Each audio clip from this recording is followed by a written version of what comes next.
anu Pamanaryo wonten jauh ngantos bingung mangken kula badhe netepaken monggo nggih sampun ngantos bingung panjenengan menika Nalindra nggadahi pangaos wetah tumraping negari Ngastina saged ngendikaken iya menapa ora nek iya ya iya nek ora ya ora menika tumrap kula langkung prayogian paduka badhe nemtokaken tindak paduka salajengipun nggih matur sembah nuwun rai dudala mekaten ya Putu Prabu ana dawuh apa dinten sampan nggih kula nyuwun pamunten boten ateges kula mriku badhe nyelaki pangandika paduka Kanjeng Hyang lan kula boten kepengin sak mangke paduka Kanjeng Hyang getun-getuwuh nyuwun pamunten sewu-sewu kalepatan diagung pangaksami kula boten badhe gagas perkara wahyu Makutha Rama wahyu badhe dawah wonten ing jagat inggih sumangga badhe dipun tampi dening sinten kemawon inggih sumangga tumrap kula ngleresaken badaripun Paman Haryo Seguni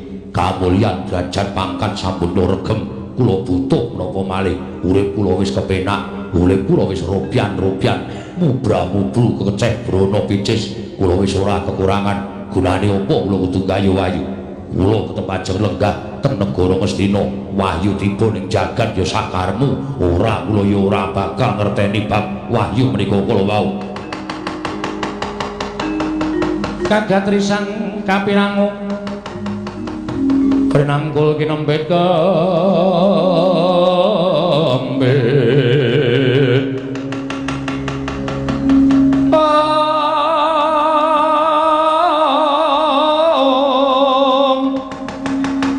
dosang reknaning bawana ya si tukang walang ati ya si tukang kutu kering ya si tukang ana sing tias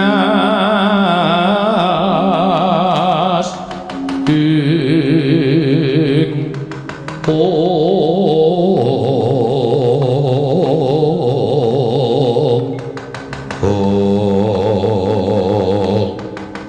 dadi Putu Prabu ora budal marang Kutha Runggu kula sampun matur kula boten badhe bidal wonten ing marga Kutha Runggu yen ngono sira ora melu-melu marang sasmitaning jawata ing wis tampa perkawis sasmita menika kula anggep menika wonten inggih prayogi upami kula anggep boten wonten menika kisah-kisah kemawon kula nyuwun pamunten kula boten badhe ngrekasake awak kula dhewe kula wis kepenak urip wonten negara Ngastina gunane apa kula do ngrekoso mapan wonten telenging alas manjing telenging guwa mung bakal tapa brata mongko durung karuan sing digayu wahyu menika makna menapa mboten menika tumrap kula mboten wonten kegiatanipun ya wis yen pancen kaya mengkono aku ya wis ora arep tutur-tutur sing akeh-akeh tur dasare akeh-akeh tembunge Bisma ngibarate sak kranjang koplak metu talinganmu kiwa mlebu talinganmu kiwa metu talinganmu temen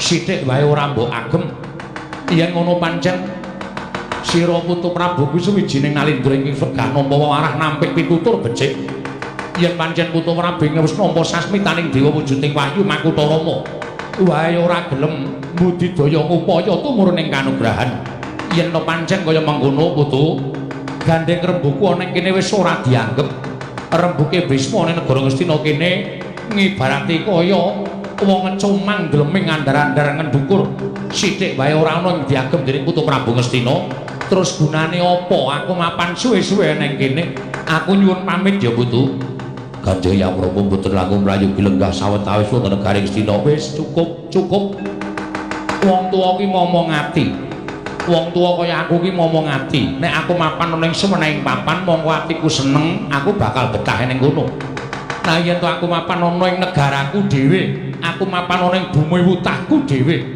nanging jebul rasaku wis ora kepenak atiku wis ora jenak pikirku wis ora tentrem uripku wis ora ayem ana ing kene nek tak dawa-dawa nggonku mapan ana negara Ngastina mesti bakal nyupetake umure Begawan Bisma aku nyuwun pamit yen sira ora kepengin gayuh kanugrahan monggo ora apa-apa ning yen ana apa-apa tumraping negara Ngastina kaya aja sambat karo wong tuwa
wonten dawuh nggih. Sajaipun Kanjeng Hyang mesgul penggalihipun kagul kogelan kundur tanpa tali wala wonten ing pertapan Ngetal Kondo. Inggih, kula niku ya gumun. Wong ora entuk undangan kok teka menika. Inggih. Monggo Sang Begawan Bisma menika mboten pikantuk timbalan paduka anak Prabu. Kok ya rawuh enten ing Datulaya. Kula menika menawi wonten Sang Mahaporsiwara Bisma menika anggenipun rembagan menika mboten los. Utawi mboten sekeca, mergi kudu nganggo nuwun sewu dipun tata rembagipun mangke ndak nyinggol penggalipun Sang Begawan Bisma. Oh, menapa malih kula? Kula menika sami-sami pendhita, kula menika sami-sami brahmana. Nek nganti cengkah rembug karo Sang Mahaporsiwara Bisma, kula menika blaka suta Dipati, kula ajrih, kula wedi. Inggih, Kakang Duna. Mula-mula kudu ngati-ati. Inggih. Lah sampeyan wae iso njlentrehke bab wong tapa kanthi bener lan apik. Ya mengarang mawon. Oh, ngoten nggih. Mboten kok saestu saking ngelmunipun Begawan Durna menika babar pisan mboten. Lajeng miturut petanganipun Kakang Durna, kula nuwun sewu. Anak Prabu Ngastina menika menapa sae gayuh kanugrahan menapa mboten utawi lenggah. Sampun nggih, lenggah mawon wonten negari Ngastina. Mergi tumrap kula estunipun menawi paduka dangu kaliyan kula. Kula menika nadyan pendhita kula menika ora percaya karo wujuding wahyu. Boten pitados mboten. Wit biyen tekan saiki kula menika mboten percaya karo wahyu. Merga wahyu menika tumrap kula namung pengaran-aran. Pengaran-aran tegese sing percaya ya iso ngarani, nek sing ora percaya ya entuk-entuk mawon. Mboten wonten hukumipun. Wong ora percaya karo wahyu menika mboten entuk, mboten wonten hukumipun. Ning nuwun sewu Kakang. Sing jeneng pendhita niku kabeh percaya karo wahyu. Ya ben, ning kula ora percaya. Dasar sampeyan kok ora percaya sebabe napa kula tak takon. Saniki kula tak takon karo sampeyan, wahyu niku rupane napa? Kula tak takon karo sampeyan, wahyu menika bentuke kaya ngapa, wernane apa? Apa ijo, apa kuning, apa abang? Sepriki niki dereng wonten sing ngertos, wahyu menika rupane apa? Apa lanang, apa wedok, apa ijo, apa abang, apa kuning? Tegesipun wahyu menika namung pengaran-aran. Wahyu menika namung disepun sagedipun sebat, ning ora iso diduduhke wujude kaya ngapa. Mula percaya ya apik, ora ya ora apa-apa. Oh, ngoten nggih. Ning nuwun sewu, ana pirangane piyayi saha Karang Pradisan sing tau tate weruh wahyu. Dek kapan? Nuwun sewu, nek ana wong milih minangka dadi kamituaning desa utawa lurah mesti do tugur lek-lekan teng pinggir sawah. Do goleki cloroting wahyu mengke tiba teng pundi. Nek tiba teng omahe calon lurah niku, nggih niku sing dadi lurah tegesipun wahyu menika iso ditonton. Lah niku wong kurang gawean. Niku dudu wahyu, niku lintang alian. Oh, clorat-clorot. Clorat-clorot ya wong golek kodhok. Oh. Mboten ajeng niku clorat-clorot kok wujude wahyu. Ning nyatane wonten sing ngerti. Kabeh wae iso ngerti. Demate nek pas musim kuwi apa? Pendhita kok anu, nek pas wanci ketiga, nggih. Niku sampeyan ora usah dadak ngenteni pilihan lurah, manglekar teng lapangan. Mengke jam 1 bengi niku clorat-clorot teng dhuwur niku akeh banget. Niku jenenge lintang alian. Dadi ora usah percaya karo wujuding kanugrahan. Tumrap kula ora bakal percaya. Leres sampeyan, kanugrahan menika ya kampukten, sugih, duwe derajat pangkat. Lho, menika sampun mujudaken satunggiling wahyu. Wahyu ingkang winastan wahyu kamulyan. Urip ngedhep dhuwit akeh. Derajat pangkat sumanding. Lho, jejer bojo ayu. Wah, wis ora bakal kekurangan. Anak-anak do apa-apa keturutan. Lho niku wahyu ning kamulyan ora dadak Makutha Rama apa? Ya nek ukurane pas. Makutha Rama ku nek ukurane ora pas, sirahe ukuran 58 kok Makutha Rama ukuran 57 niku ya ora iso mlebu. Nggih. Ngoten Kakang Duna. Teras. Nggih, nah ngaten panjenengan cocok kalih kula. Cocok. Mboten sah tindak teng pundi-pundi. Lenggah teng negara Ngastina perkara Makutha Rama ora usah digayuh. Sing baku wong niku suka-suka parisuka andrawina ropian-ropian dareca nyanding garwa terus nyetel tip ngrungokke uyam-uyam. Apa? Uyam-uyam. Uyon-uyon kok uyam. Uyan-uyan. Lho napa mboten gleleng. Wis karo ngitung dik. Sapa sing liwat duncali. Klitik dikenekke sirahe. Mengke rak nesu. Nggih Kakang Duna nggih menawi cara kula sampun ngantos panjenengan ketayangan gayuh kanugrahan. Kula nuwun sewu. cekap lenggah kemawon langkung prayogi tumrap kula menika sampun mujudaken satunggiling perkawis ingkang sak mangke sampun paripurna rinembag wonten ing madaning Datla ya menika nggih anak Prabu Ngastina.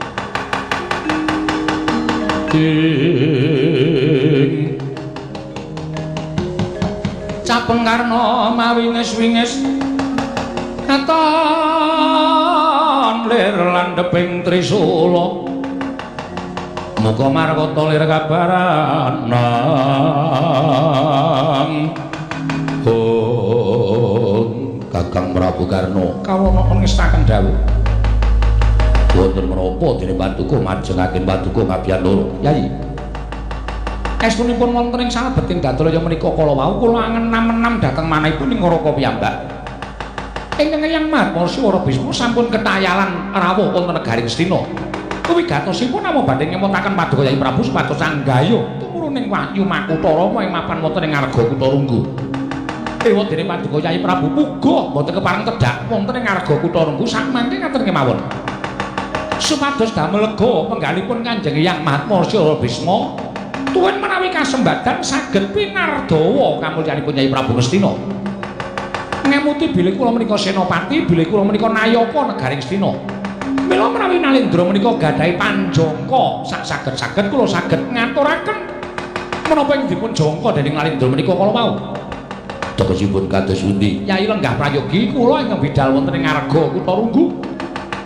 menawi leres ngendikipun Samat Masyara Bisma bilih Kesawa Sidi menika ingkang badhe dados lantaran tumedhaing pepakem Makutarama kula ingkang badhe ngadhep kalampun Kesawa Sidi badhe kula tembung kanthi aris Makutarama menika mangke badhe kula boyong kula aturaken dhateng Paduka Yayi Prabu Ngastina Koko Prabu Karna ing Awungga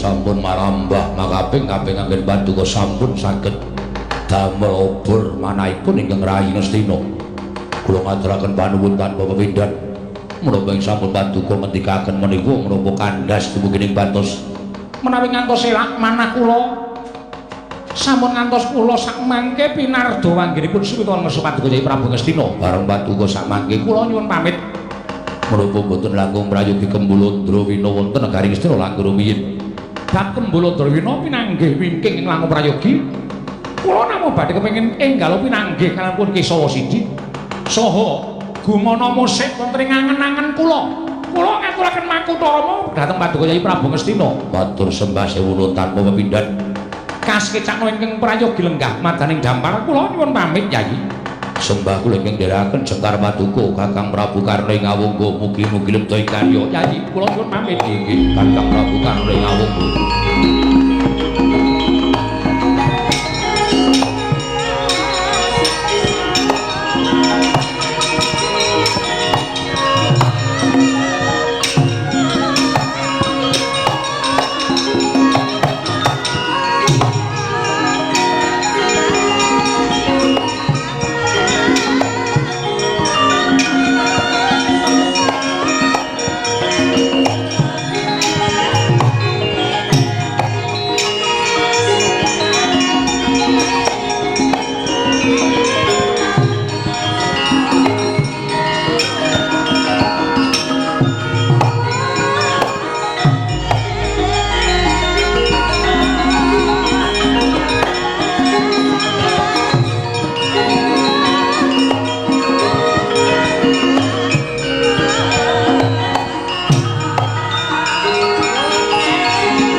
wonten dawuh tapne para wadyabala Kurawa supaya angodol tindhaing Kakang Prabu Karna ing awangga praktek ereng-ereng ing arga Kutarunggu nok ngestaken dawuh nyuwun pamit madhal wasilan Bawaduna wonten dawuh nggih sampun ngantos nigahaken dhateng pun kadang-kadang kula Kurawa menawi wonten akalipun Kesawa Sidi kula sumanggahaken nah yen ana kalih Kesawa Sidi mangke kajengipun rampungi dening para sata Kurawa oh nggih ing ngestaken dawuh nyuwun pamit madhal wasilan ngatos-atos sampun kados lari alit Kartomarma wonten timbalan ing adhau budalna kang padha sebo jenenge ingsun kundur kedaton kawula nun para madhal wasilan nyuwun tambahi pangestu sing ati-ati aja kaya bocah cilik kaya wis ora ana dawuh maneh Dimas Kartomarma kawula nun ngestaken dawuh kok ora busemban kula oh tuh wis paripurna sabdaning sangata sigra kundur ngedaton nalika semanten katinon saking mandra kaya gumebyar busananing Sri Naranata wau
kok jebul nganti kewetu caping Narpati Basukarna mongko tanpa ndak penggalih.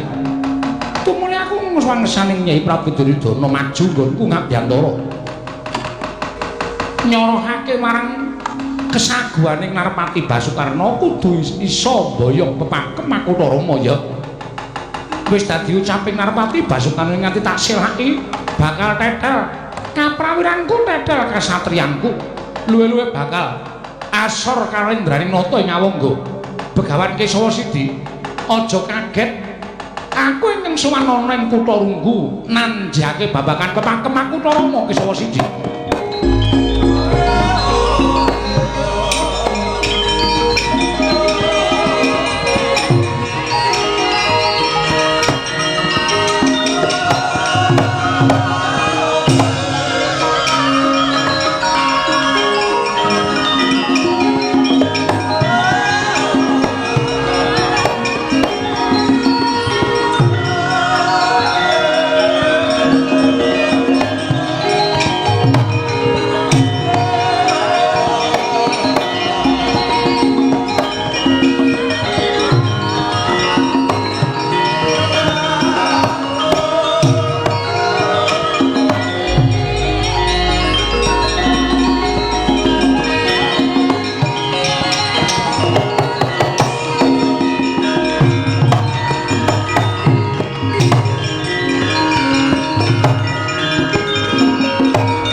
Ning